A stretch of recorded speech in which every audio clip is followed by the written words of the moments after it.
Hey guys, we are live. Welcome back to a Tech Talk with Eric. Really glad you could join me tonight. Hopefully the feed's going to come through good tonight, and I apologize in advance, guys, if the stream ends abruptly. I have a pretty serious electrical storm moving into my area. A little concerned about that. I have a UPS supply on the PCs, but I neglected the router, and actually I don't know what the ISP would do in the case of a dropout, but hey, we're gonna give it a try tonight. Hopefully things work out all right, guys. I'm just gonna sort out a couple of things with the feed here as we move along, and if you could let me know how things are coming through on the feed, I'd greatly appreciate that. So this is number 2 of our live broadcasts. Pretty excited about it. Really hope the feed comes through well to you guys. I'd like to make this a reoccurring event. So far we're up to, well, I guess this is our 3rd week in a row, but last week was actually our first official feed, so yeah, we'll see how things go. Hopefully we can make this so everybody gets a little bit of something out of it, and just going to see if I can get the comments to refresh here. We've had some problems in the past with the YouTube comments. For some of you may be aware, the YouTube comments are usually delayed by about a minute-ish. And when I tried the G Plus Hangouts, I had a lot of trouble with the comment feed. I had no luck actually whatsoever. It was completely blocked, and so I've switched over to the YouTube feed, and I'm sending the feed directly with the OBS software directly to the YouTube servers. And my hope is this works out a little bit better. Last week it worked really great. On the replay of the video, I only noticed like 3 or 4 dropouts. So hey, we're gonna give it a go. And I'd really like to just make sure we have some form of comment feed going on. So if you're watching, throw anything into the comment there. Greatly appreciate it, guys. And I'm going to go ahead and get started. On the that side, on the scrolling screen there, you'll note there is a Skype username. Guys, I'm going to try at the end, if the interest, to put any call-in questions live on the air. If you're interested in that, go ahead and add me on Skype, and I will, towards the end of the broadcast, I'll add you in, and we can do a voice call. I'll queue that up. I'll keep it off screen, so we'll keep your Skype usernames just between us, so hopefully that works a little better for some. In the absence of the G Plus Hangouts working correctly, I think that's our best option for now. I know there's some problems with Skype and using it on a live broadcast. I won't go into details, but I don't think I'm going to be able to use this particular Skype username for very long. But hey, we'll see. Hey Leroy, I can see your comment. I appreciate that very much. Glad to have you, actually. Familiar faces are always nice to see, guys. So I'm going to go ahead and we'll look at getting started. I just have to set up some different items, guys. We'll do a little bit of a recap of some things, and we'll do a little bit of a coverage on what went on this weekend. Hey Gregor, I appreciate the comment in the chat. Good to see you're here. Really appreciate that. So we'll do a little bit of a sharing here, and hopefully it works out. I'm still getting the hang of this OBS broadcast, guys, so it's going to be hit and miss for a few weeks, but let's start out with some stuff from the community. Some items I thought I'd like to share, just a couple of things. One of my subscribers and a routine contributor to the mkme.org G Plus community, Rui Santos, he put up a video this week, and I can't remember whether he shared it or whether this is just me picking up on it. He put up a video on how he took the Teensy and turned it into a hardware storage for username and passwords. I don't know whether it's just me, guys, but I've never seen this done, and I've been always a little bit leery of storing like the CAS systems and storing username and passwords software wise on your PC. Encrypted, yeah, they're encrypted to the nines. I have to say, Rui's solution is is basically unbreakable remotely. I guess I shouldn't say that because I'm sure there's ways, but his solution uses the Teensy to store username and password combinations, and a key press will use the Teensy as a keyboard input and send it to the PC. In my eyes, this is secure as all get out. It really could be a new level in security with a very cheap device. I would think it would be awfully difficult for someone to come in remotely and see the actual code to see it'd be in plain text, but it's compiled as code. Pretty cool idea. Apart from a keylogger on the local PC on the USB connection, or a keylogger internal on the PC, I think this would be a really cool idea. So check it out, guys. Pretty neat use for the Teensy. Actually, Rui shared this as well on the G Plus community, and I just wanted to share this out there because a lot of the people that might be joining this broadcast or watching it later are actually YouTube content creators, like myself. A lot better ones than me, too. Rui shared this, and I wasn't aware of this channel, the YouTube creators, but it was a preview of what was upcoming for some of the changes in YouTube and how they're trying to cater more to the content creators. They're really trying to cater to us, guys. A lot of really cool things on the horizon, some tools to make our lives easier, a lot of like mobile app stuff, some different ideas for, well, you name it. Just watch the video. It's pretty cool. They cover a lot of stuff in like 3.5 minutes. So I was pretty impressed with it, and I couldn't believe I'd actually missed this before. So thank you, Rui, for sharing that. It's greatly appreciated. I'm just going to go back and check our feed here, guys, and I'm seeing a couple of already seeing Skype contact requests coming in, so I appreciate that, guys. Doesn't look like we have too much going on in the comments. So I'll flip back here and we will carry on with any luck. If I can get my Windows to stop being a pain in the rear. Of course, things work fine until you're live and on the air, and of course there's going to be some technical difficulties. But it just makes things fun. Let's see if we can get that back up. Perfect. Carrying on. This one's for me, shameless plug here, guys. I finally got the getting started with Arduino video up. This one took me a long time. It didn't take me too long to video, but it took me longer to get my thoughts together on exactly how I thought would be the best method for someone to get started with Arduino for a bargain basement price and still have a good experience and maximize their learning potential, at least in my experience, the way I learned. So if you haven't seen it, check out the video. It goes over basically a really minor kit, but no LED blinking here.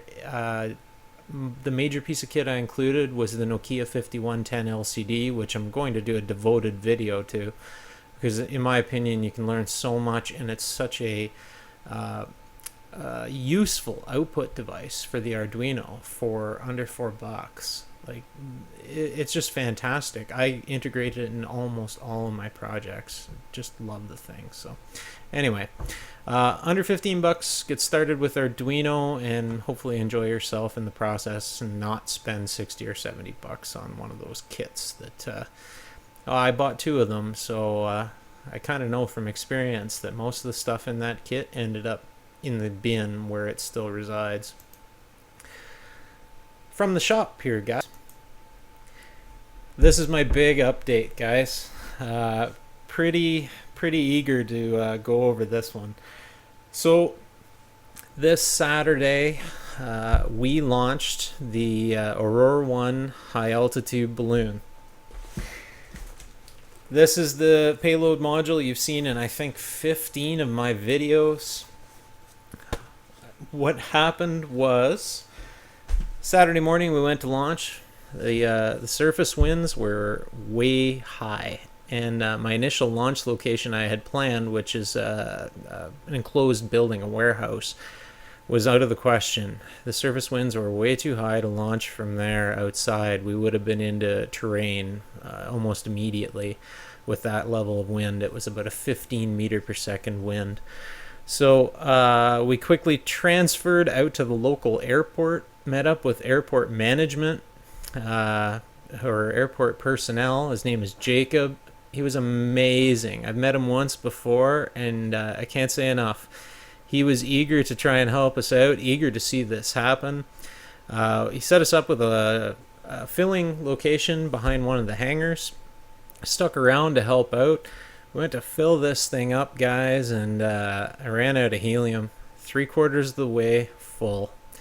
And what happened from there, we were 10 minutes from our air traffic control window, who was amazing, by the way, when we set up the pilot notification called a NOTAM, a NOTAM, Notice to Airmen. They were all set. Everything was all set for a 10 a.m. launch. 10 to 10, I'm out of helium. And book it into town, grab another tank of helium, book it back out, and start filling the balloon again. Get it all set up, get all the cameras back rolling because I'd already turned them on once, and our local airport personnel was so kind as to notify via Unicom the aircraft in the area twice for us. Made me feel so much better, guys. It was awesome. Having the local aircraft being aware of what's going on was a huge plus, even though it was not required. We can launch this thing from your backyard. You don't have to even tell anyone in Canada. I don't think that's the right way to do it. I think the way we did it much better. So we lifted off.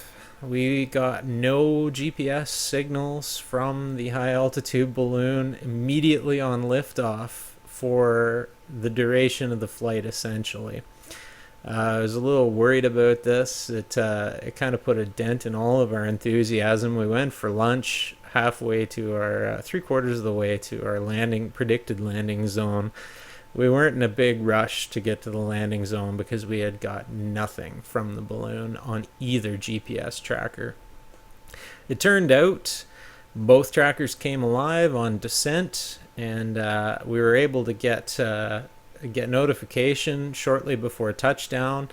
I incorrectly put this out on Twitter. It was actually at 4,000 feet, or it was in feet, not meters. What I had put out on Twitter, I got the text messages confused because I have two different systems. One is imperial and one is metric.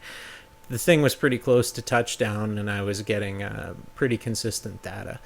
So we carried on to the landing zone. All the while, this whole time, guys, you gave this thing a whole nother level of fun via Twitter. I had Kurt retweeting the information I was sending out, picked up another couple of followers who were engaging, sending some really cool stuff. I almost have to, I'll maybe share those at the end here. I'll pull up who was actually engaging on Twitter because I want to show you guys this. At the end of it all, we touched down, and we were within I'd say, I think it worked out to about 16 minutes from the time it touched down to the time we were on it, and that included walking about 7 minutes across a very large cornfield. And no problem finding it. Both GPSs had it nailed down perfectly, and both cameras still rolling. So I have 900 plus still images, and I think around between my head-mounted GoPro that I only fired up twice through the flight, and the internal, I think we got well over 20 gigabytes of 1080 high def video. So it was pretty damn cool. But I had throughout, these are some of the tweets, and I had Kurt at Strange Beacon sending out locations that he was looking up via, looks like Google Earth here.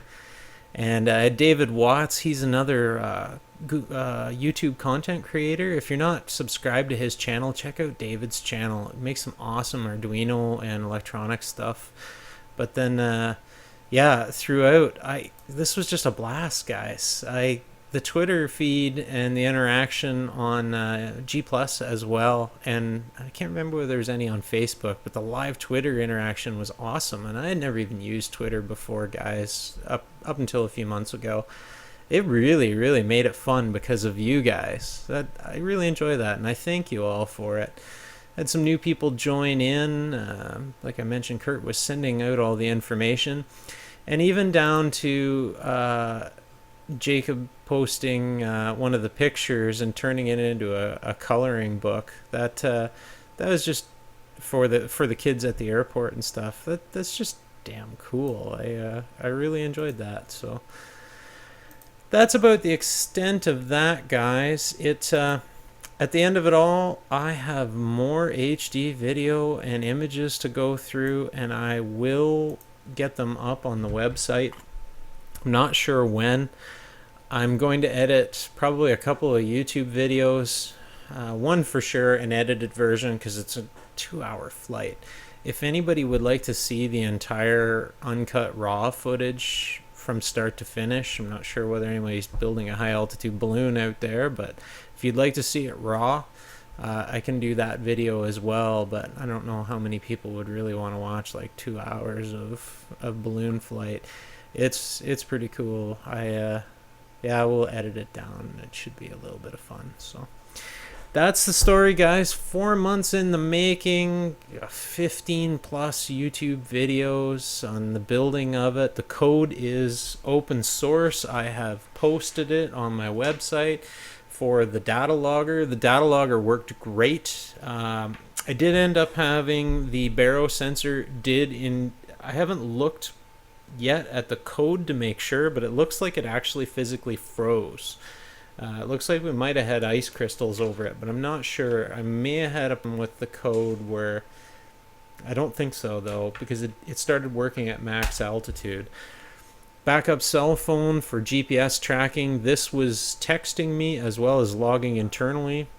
Although the text messages failed, the internal data logging worked, and I got a full start to finish Google Earth KML out of this. And between it and the data logger, it looks like the altitudes agree, significantly less than what we shot for. It looks like we got to about just shy of 58,000 feet.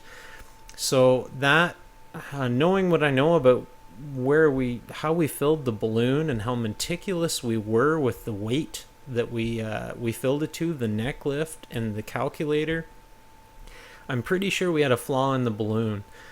We didn't buy the most expensive name brand balloon out there, or there's a chance maybe we got contamination on the balloon, and it could have been my fault because I didn't put the latex gloves back on when I came back with a second helium tank. I wasn't handling the balloon itself, but you never know. I might have brushed up against it, and at altitude and frozen, their consensus is that any oil on the balloon technically could cause it to rupture prematurely. Regardless, we hit really high altitude, and the pictures are good, and the video is really good. So look forward to those coming up, guys. Pretty happy about that. Really excited about it. It was a lot of fun. And I should note, we landed within approximately 5 kilometers of our predicted landing zone. Man, the landing zone predictors on these things online, incredibly accurate. I couldn't believe it.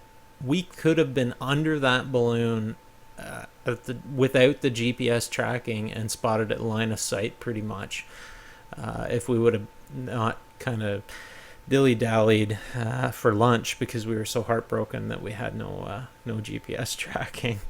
But in the end, it all worked out. So it was a heck of a lot of fun. I was super glad I can share this with you guys. Look forward to cutting the video so you can actually see what it looks like. Thanks for following along. I really hope it helps someone someday. In-move robot build.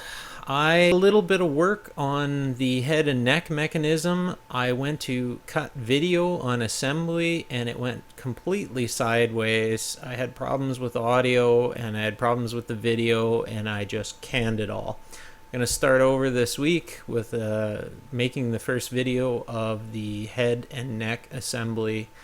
Hopefully towards the tail end of this week. It's going to be a several part video, guys. It's pretty involved to build this thing, so I hope you enjoy it. I'm really looking forward to interfacing it with what's called My Robot Lab.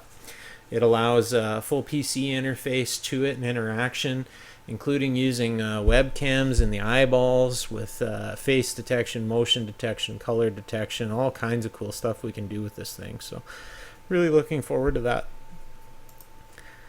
And that is the extent of what I have for the recap on that tonight. Let's see if I can get over to the comment feed and we'll see what we got going on. Let's see what we got for comments here, guys. We have, I'm not sure how to pronounce your name, Panos. For every 1,000 feet of altitude, the temperature drops 1.980 degrees C. Yeah, well, that's not 100% true. It may be a good generic guideline to go by, but it's not exactly the way it works out with the high altitude ballooning all the time. It's not a linear curve all the time. If we're interested, I can get you the exact numbers here, guys. I think we actually didn't go nearly as low as what I had expected initially. I expected about minus 60 C, but it turned out what we, with our not quite full altitude, at 58,000 feet, I had negative 33.9 degrees Celsius, and that was actually the coldest we got in the flight.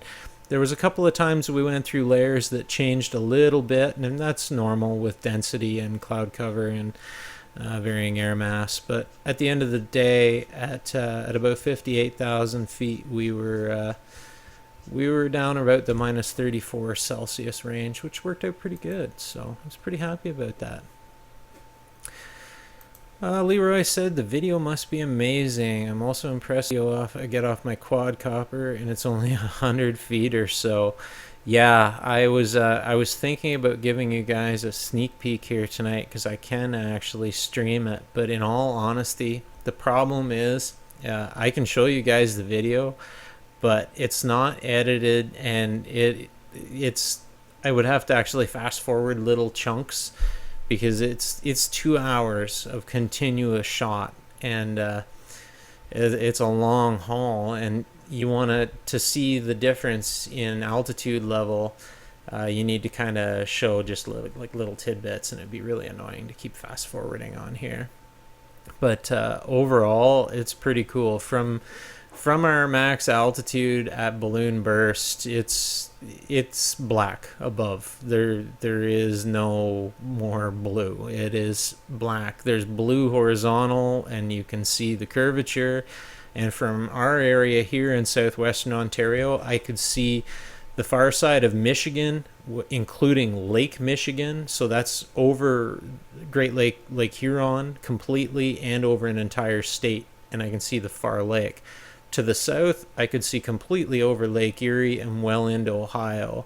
Looking southwest, we could see into New York State, the far side of Lake Erie. And looking to the north, we could see Bruce Peninsula jutting out into Lake Huron. It's a big area. We could see a lot of coverage of Ontario. It was pretty cool. It was really, really cool. So all in all, hey, success. Little disappointed that we didn't hit our 80,000 feet though, but because we got this thing back, it's spotless, guys. We didn't even put a scratch on the bottom of this thing. It landed, it fell over on the side with the GoPro, and it didn't even put a mark in anything. So basically, a charge of the batteries, a new balloon, and a new tank of helium, and this can go back airborne again right now. It's completely rigged and ready to go. So and I've already got the data logger, I've got the camera hacked. There's no reason we can't launch again. So we're batting the idea around about a fall launch when the air is a little clearer. I had a lot of problems with haze. The sky is really hazy here. It is indeed smog and haze, and it's the nature of our environment this time of year. Without the air movement to keep flushing the crap out of here, it just builds up. And what happens is it actually piles up along the Niagara escarpment and then moves its way to the west and just blankets us all in. It goes to a pretty high altitude. We're above it, obviously, with the balloon, but looking down when you want to see things, you're looking through a layer of smog and crap. So I'm thinking in the fall would be a really good time to try again before the crazy winter snows come. Panos said in the chat, agree, tropopause, the drop stops and the temp change inverts. This is a general rule. Yes, it actually does invert quite a bit. We didn't go quite high enough to see the inversion on the measured equipment. A little bit, you can see it. And what happens if we would have got a bit higher yet, it's kind of, well, we would have been fine. But you get into this, the solar radiation starts taking over, and that is why I did so much testing with the payload heating of this. For anybody who followed my videos, I agonized over the payload heating because you need enough heating to get through the coldest darn area, but no more than enough that when you get to altitude, you don't cook the thing, because you've got the sun's rays just baking on this black bag, and the GoPro running, and the cameras running, the electronics running, and the heating running, and we could have very easily overheated anything. I was really happy to report the interior temperature of the HAB module never got below 14 Celsius and never went above any significant number until it was on the ground laying in the field, guys. So I hit it bang on. One disposable heater worked perfect, guys, for my setup and my installation. So if you're watching this at a later date, the one disposable heater did work with the thermal mass that I had just absolutely perfect. Nothing overheated until it was on the ground, and even then we were able to get there fast enough. I think the internal temperature was up to about 38 or 39 Celsius sitting there baking in the field by the time we got there, but the GoPro didn't shut down. Neither did the still. So pretty cool. Pretty happy about that. Panos says, and you are the best in publishing a NOTAM for low altitude, no problem, but for high altitude, for low altitude, no problem, but for high altitude, high speeds, it might be a problem for the inners. Keep up the good work. Yes, although not required, totally not required for the NOTAM. Definitely not required for the local Unicom of the aircraft. I can't imagine doing it any other way. It's a phone call, and ATC was awesome. I didn't do anything. I emailed them the information they needed, which was really basic stuff. The balloon diameter, the ascent rate, the descent rate, the launch location. Don't need to give them estimated prediction of landing location, just the basics, start and stop times, which is pretty easy to infer. And they were amazing. They were super cool to deal with. They actually commented that they don't get the call very often, so which I have no doubt, because it's, according to the stuff you read online for the Canadian side of things, it indicates you don't have to. I just don't get why not. So it worked out great. They were awesome, and I want to extend huge thanks to everyone working in air traffic control in Ontario, Canada. You guys rock. Please keep making it easy for people. Just super cool. Looks like the chat finally caught up. I got some other comments joined in here. Thurk said hi. Leroy said, seen something on the password thing. PC pick microcontroller on Kickstarter. Post a link on G+. Yes, please.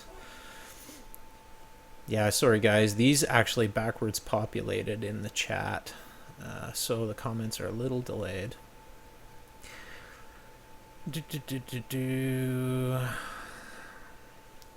Leroy said, excellent. Hopefully I'll be around when you relaunch. Yes, I hope you are too. I don't see why we wouldn't. Other than the expense of the helium, which is to be determined, the fact that I ran out on the first tank, and it cost me a second tank, I'm not sure what the two of them are going to be final bill. It's not going to be cheap. The helium was probably, my guess is going to be the most expensive part of this entire venture, being as how the GoPro was donated. And hey, Brett, if you're watching this, I got your GoPro back. Thank you for donating it. My question, would you like me to launch it again? Because we would love to hang on to it and launch it again, but if you want it back, it's still in one piece, so I'll put it back in the mail to you. For you guys watching, Brett, he's a fellow YouTube content provider. He has a channel called Newfound Brewing. Check it out. He donated, he was upgrading cameras anyway, he indicated, and he thought it would be really cool as for the final use of it to send it to Near Space. So that's how I got that. And he sent it to me, and it worked flawless. Everything was perfect. So really appreciate that. Leroy said technology got, yeah. Well, that's kind of the whole point of my channel and my live casts. I have to say, I'm a techno geek and I really enjoy this stuff, guys.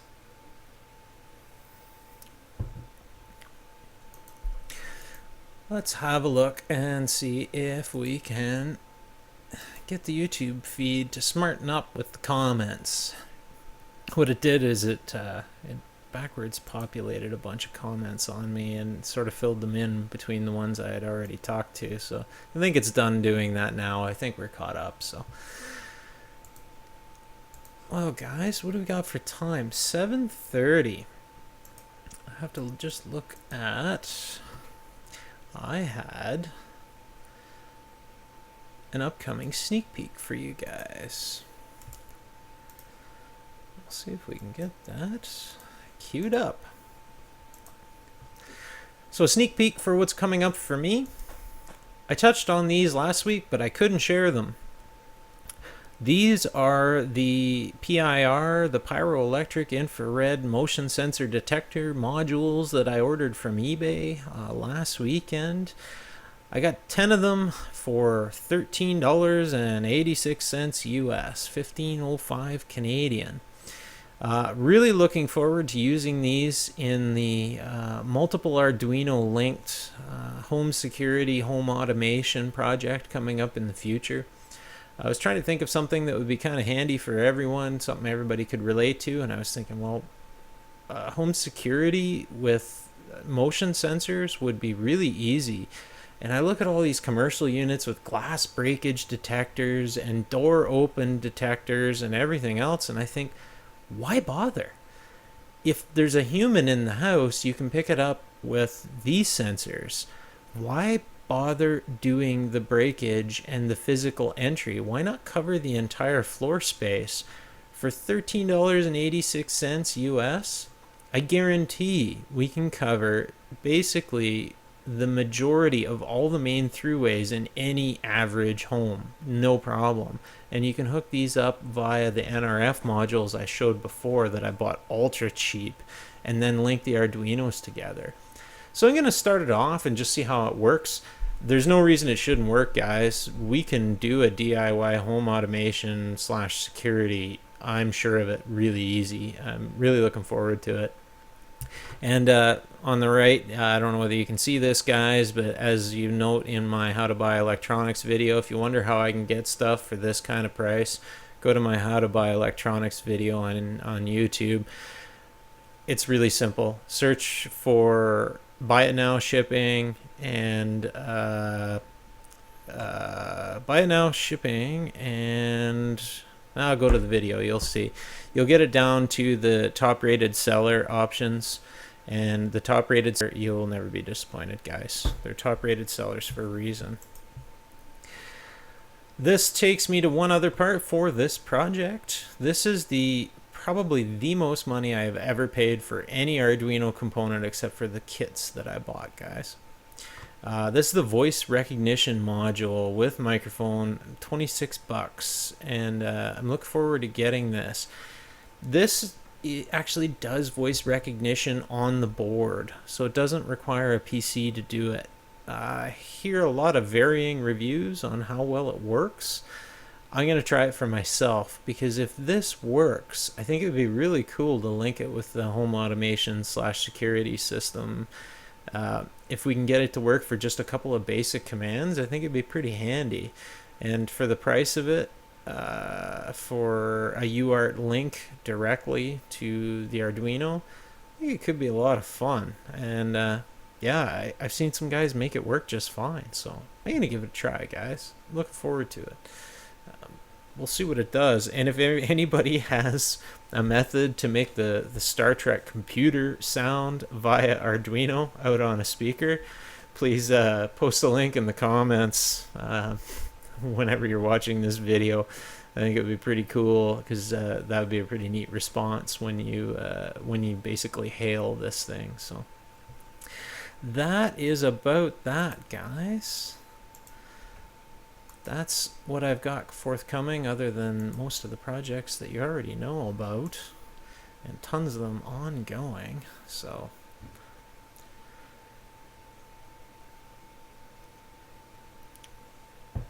Panos posted in the chat, I don't know much about Canadian regulations and operations, but if you need any theoretical or assistance or advice in aviation things, please don't hesitate to PM. In Europe, we do a lot of things deaf. Yeah, Europe is a whole different ball game than most of my area, except where I am is not far off some of European areas. We have extremely high aviation density because Ontario is a pretty huge province. Canada is a massive country. Most of all of the flights that pass through this country pass through a very tiny air corridor right over me and just to the east of me into Toronto Pearson, London International, and a little bit into Kitchener, but Toronto Pearson is the big one. And everything coming from basically even the northbound entries are within the danger zone for a balloon launch, and all of the entries from the west go directly over our area, so they're pretty awesome to deal with. Made everything pretty painful. It was pretty great. So guys, I think that is all I have for pre-made material for you guys tonight. I would love to see whether we did have a Skype notification. So I am going to add you into Skype.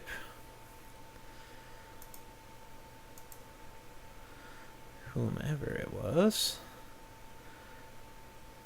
And if you would like to call in via Skype to go live on the air, you are more than welcome to. I won't say your name live out on the air, but you are added. Sorry guys, it's been an awfully hot day today here, and it's awfully thirsty.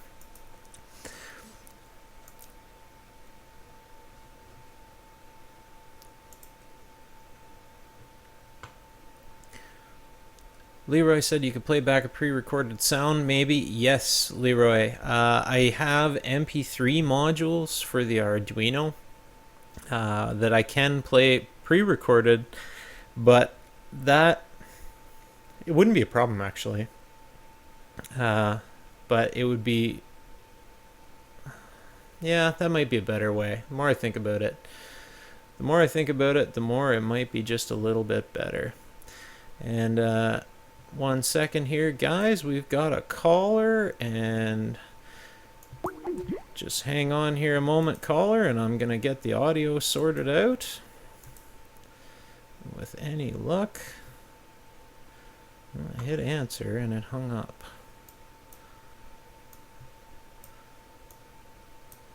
There we go. We've got Skype all set. Caller, if you want to call back again, for some reason that didn't connect. Let's try that one more time. To your point, Leroy, yes, we can totally do pre-recorded via the MP3 modules that I've got, but I think I want to try the PC speaker approach and try and code it with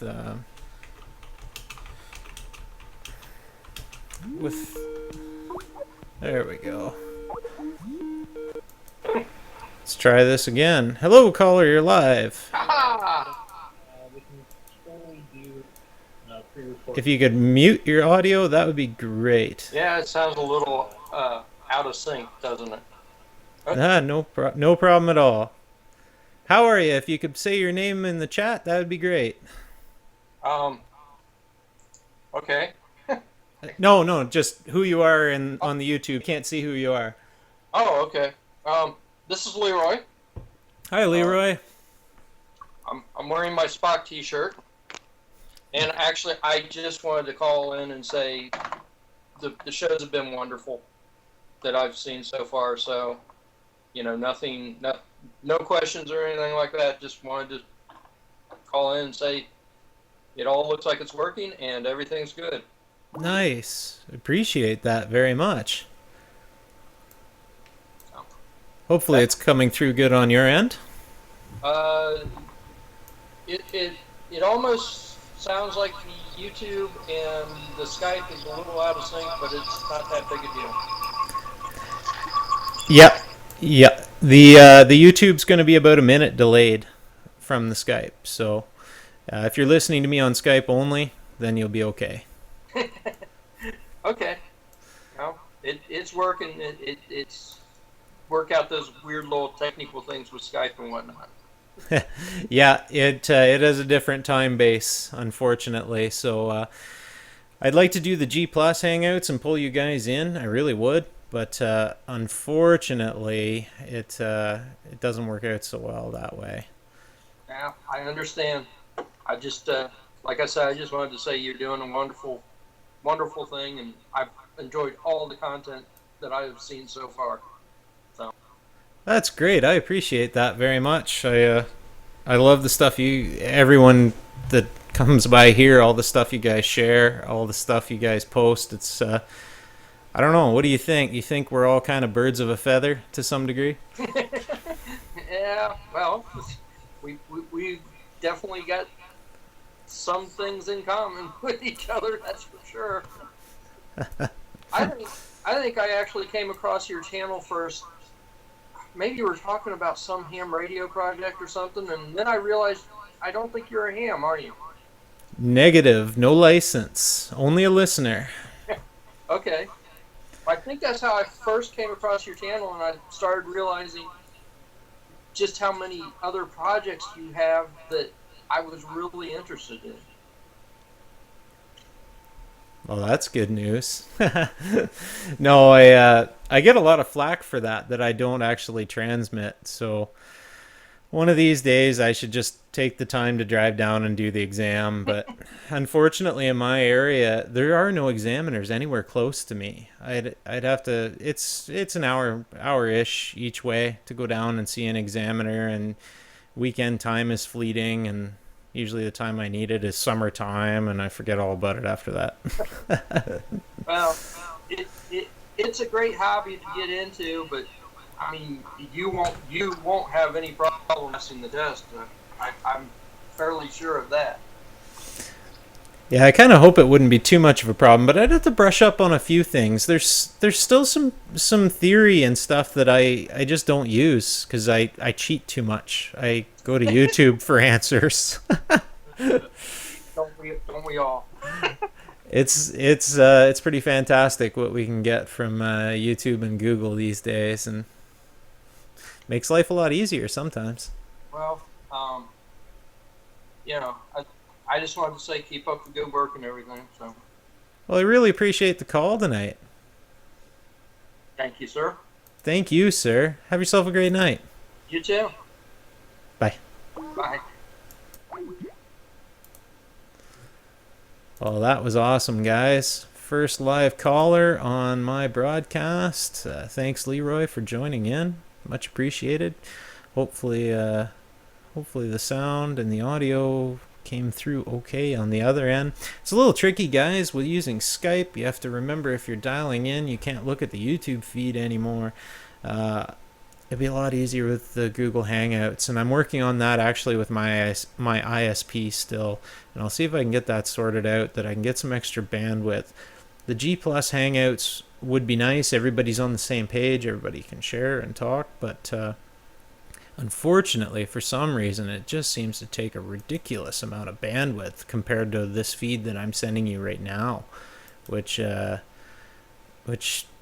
just simply takes far less. I'm sending. YouTube is recognizing it as a 720 feed, even though I'm cutting back the bandwidth a little bit on the video. But yeah, I'll work on that, and then maybe we can get a bunch of us in. I'd really love to collaborate with you guys. And Leroy said that was fun. Yeah, that was great. I appreciate that, sir. Really appreciate the call in. I was kind of hoping for someone to call in, and if nothing else, we get to test the settings. This is early. This is only Tech Talk number 2. This is early on in the game, guys. I'd like to keep this going. I'd really like to get it to the point where this is a really community-oriented show, and I get to share the content and information you guys put out more than anything, and like I said, collaborate with some of you guys. This is why I do it. I'm learning more and more just in the last couple of weeks, like the balloon launch and live feedback with some followers on Twitter and new followers and people engaging. I'm like, this is just cool. YouTube is, for over a year for me, has been all about the interaction. Oh, we've got another call. G'day, you're live. Hello, how are you? Hello from Greece. Hello from Greece. Hello How from are you Istanbul. today? Fine, Yeah, fine. good. I'm out of surprise because the YouTube video is lagging a bit. Yes. As I mentioned, the YouTube video will be about 1 minute behind the Skype call, so just use the Skype audio if you don't mind. Okay, so hello from Eastern Europe to all your watchers, and I was really amazed from what I live here, how I see aviation, that you were able to pull off something like that, to be able to use a high altitude version of weather balloon to reach such high altitudes. Basically, not even weather balloons are able to go that high. No, for the most part, they're not. Well, here in Europe, with the ASA regulations, basically we can't even dream of doing something like that. No, is it due to just the traffic congestion you have there?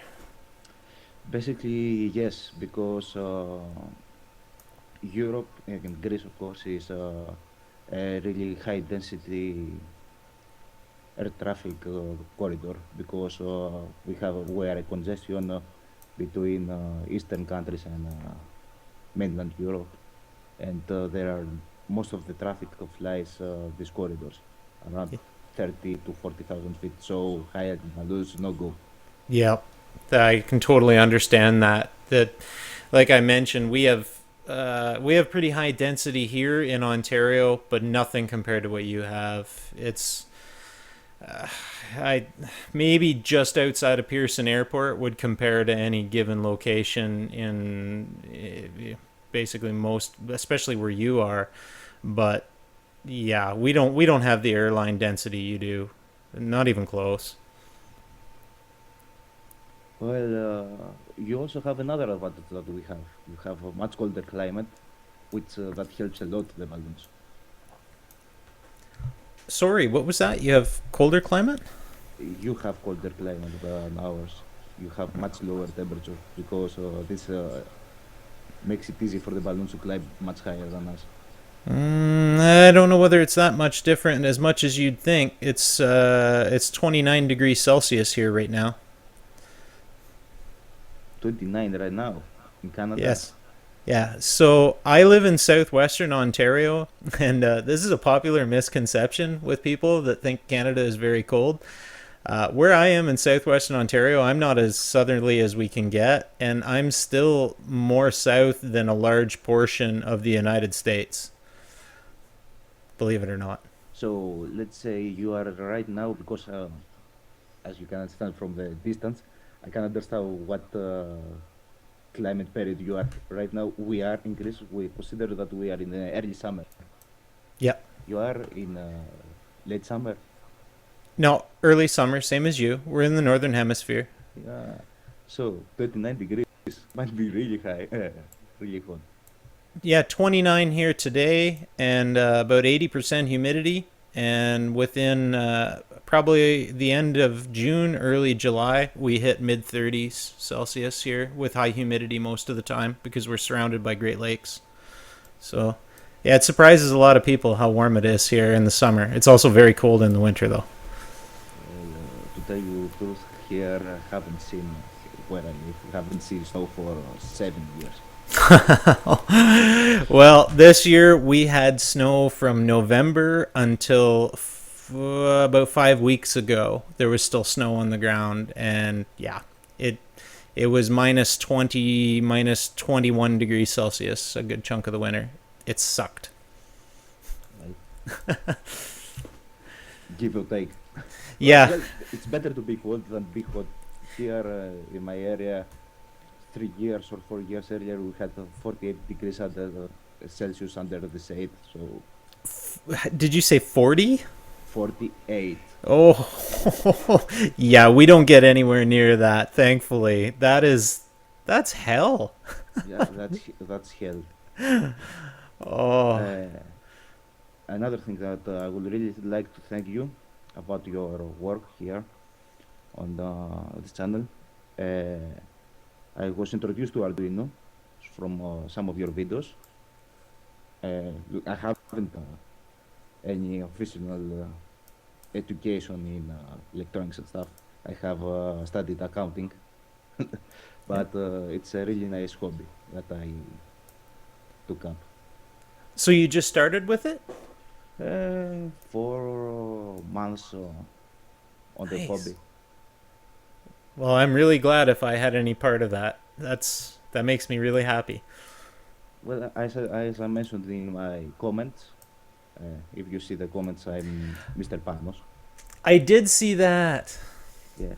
If you have anything, any questions about aviation climate, but I think you have some knowledge of the aviation. A little bit. Yeah. Don't hesitate to call me. I have some background in the aviation field. I'm a pilot myself, and I have worked in flight schools. So if you need any theoretical, because as I mentioned, I'm not aware of Canadian operation procedures and stuff like that. It's very similar, if not the same. It's the rules don't change much around the world. They really don't, other than a bit of a couple of ground procedures are different for taxi clearances and stuff, but in the grand scheme of things, everything is the same. Do you require a flight plan to fly across country? It depends. If you're going VFR, then no, it's not required because we just don't have the density here of aircraft to worry about it. But if it's IFR, yes. Well, in order to get my personal aircraft to fly to Greek island, that, as you might know, there are quite a lot Mm-hmm. here. I need to file 3 papers, not just flight one. Wow, really? Yeah, really. And most of the times I also need to get a permission from the airport authority if I want to stay overnight because taxi spaces are really limited during summer. Do you still enjoy it, even with all the kind of hoops to jump through? Do you still like it? Every second, but let's face it, uh, obstacles are obstacles. The biggest obstacle is the limited supply of gas here. Oh, really? Yes, you can easily find Jet A, but in the smaller aircraft, the avgas is almost nowhere to be found. We have, Really? yes, only 3 airports in Greece have avgas and they are widespread. Basically, a Cessna 172, which is the standard general aviation aircraft, Yep. doesn't have the range to go from the one airport to the other. Are you kidding? No, no. That's severely limiting. Wow. Yes, that's why Europe, if you have noticed, switched to diesel fuels like Diamond did, Yep. and we almost all the aircraft that we operate, unless of course they are high altitude IFR aircraft, they use MOGAS STCs, which is of course an STC, so we can use automotive fuel, the Yep. fuel you buy on the gasoline station. Yep. I don't know whether you know this, but Diamond Aircraft is located less than 15 or 20-ish kilometers from where my balloon landed this weekend. Yeah, It's only an hour from me. I have a friend that actually works there. that's quite nice. But no, that's surprising. I wasn't aware of that. So Tech Talk this week, we found out avgas in Greece, very difficult. Well, it's not only Greece, most of Europe has the same problem. Really? It extends beyond? Yeah, especially if it's not a heavy traffic general aviation airport, it's hard. Also in Europe we have another thing. Uh, you are free to fly from a country to another country, but you have to land in a specific airport, which is called the point of entry and point of exit. So this also limits the operations. Yeah, that's Would. No, I can't say as I've ever had the pleasure. I'll be in Denmark in a few weeks, but I haven't had the pleasure of flying much between the countries. A friend of mine who just got his Canadian citizenship here this weekend, my teammate for launching the balloon, he's from Germany and did a lot of glider flying there. And it's funny, he hadn't mentioned the difficulties. He did a lot of glider flying, and they were towed by 172s and 150s, and he didn't mention that being such a problem. But that was a few years ago now, so maybe things have changed. hopefully I think I hope it's here. Well, thank you very much Thank for you for calling in tonight. Thank you for the kind words too. Much appreciated. okay. Hopefully you call in again. I think I will. So I leave you to continue the show. Thank you very much for the call. Have a great night. Bye. Well, there we go, guys. 2 Skype calls for the night. Enjoyed that immensely, guys. That was a lot of fun. Have to say, I think I'm going to stay with the live broadcast for a little while. That was a real blast.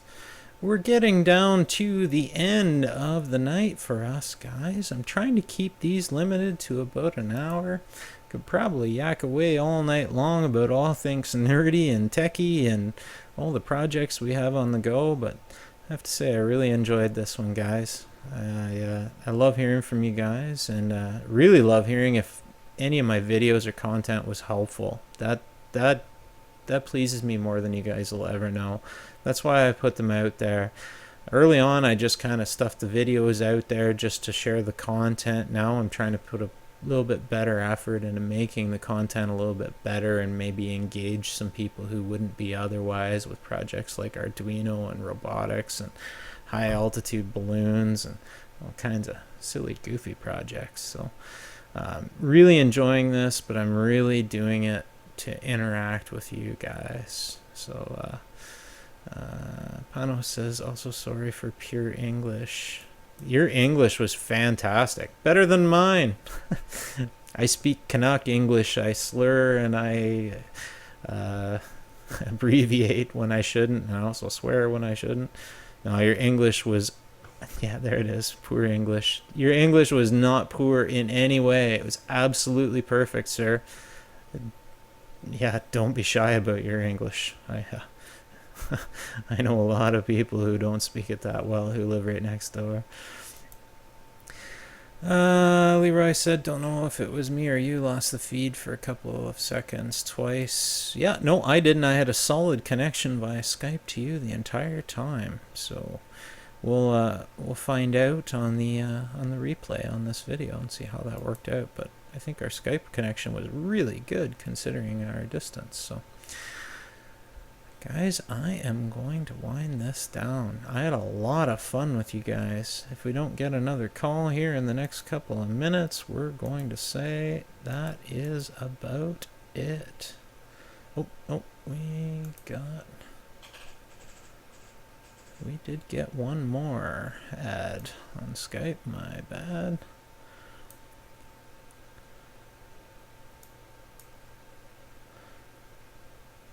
Just sorting this out, guys. Looks like we had one more ad on Skype.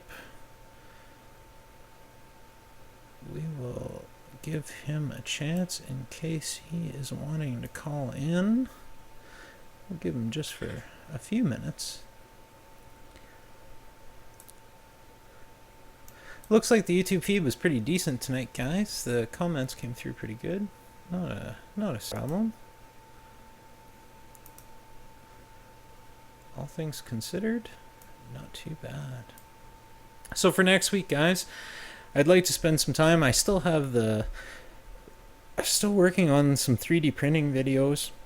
Apart from the InMove robot, I was doing a bit of a tutorial on some of the parts on the 3D printer and how to deal with them. I'm not sure whether I'm going to finish those. I had a nozzle clog clean out video, which is more of a tutorial just to get it up on YouTube, because it's an area I found that people did not have guidance on how to do it. So I got that video, I think about a third of the way edited, or third of the way shot, I should say, not edited at all. And then I've got two others on the chopping block for editing, but I won't even say what those are about yet. That'll be a little bit of a surprise. And then the high altitude balloon videos, I have no idea when I'm going to get to those. They're just a massive amount of video to sort through and edit. So we'll see see how I make out on those. I'd like to get that up this week, though.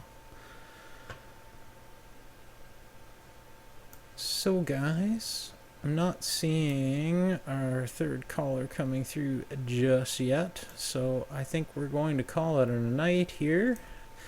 Really appreciate you guys coming tonight. I had a lot of fun, guys. It was really good to have the calls with you guys too. That was a real blast.